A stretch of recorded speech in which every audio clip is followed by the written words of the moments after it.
I want to show you guys something cool. This is AOL 4.0, and this is me signing in for the first time in 25 years. Welcome. You've got mail. Kinda crazy, right? I have a few other interesting things I want to show you, but first, just so this makes sense, I'm able to sign back in through a project called Nina, which is aiming to reanimate services of the past. Now, I'm not affiliated with or sponsored by these guys, but I think their project is kinda cool.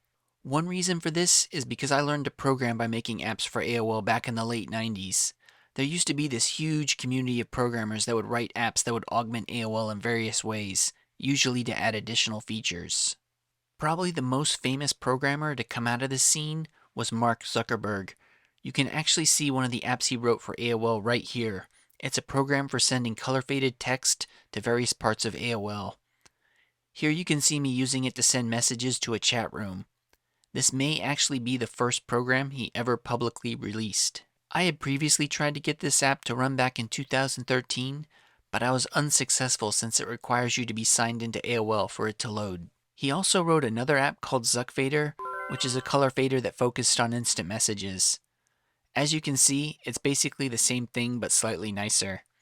Being able to finally see these apps is kinda cool, at least for me. Now, just so it doesn't look like I'm picking on Zuck, I should mention that color fader apps were pretty popular back in the day. They were almost like the Hello World app of the AOL dev community. In fact, a color fader was the first app I wrote and released for AOL. I've long since lost the original file, but I was surprisingly able to find a copy on this somewhat sketchy looking website. And as an amusing side note, I found this TXT file in the zip, which seems to indicate that this file was poached from some other archive site. Now, before a few days ago, I hadn't seen this thing in 25 years. I'd almost forgotten I'd written it. I will admit that it's a little over the top, but even though it's kind of ridiculous, it had its fans when I released it. Anyway, before I get too off topic, there were thousands of these types of apps back in the day. I won't bore you by going through all of them, but I just wanted to show you a few of them so you could see what they were like.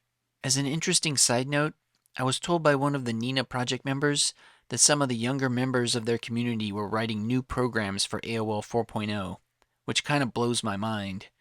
Though I should mention that AOL 4.0 still runs on Windows 11, so you don't need to be using a Windows 98 VM like I'm doing here. I'm only doing that because Zuck's faders only work on Windows 98.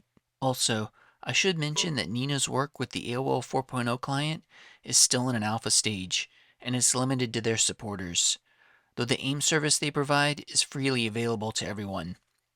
Personally, I like the old AOL client though. It's both surreal and nostalgic.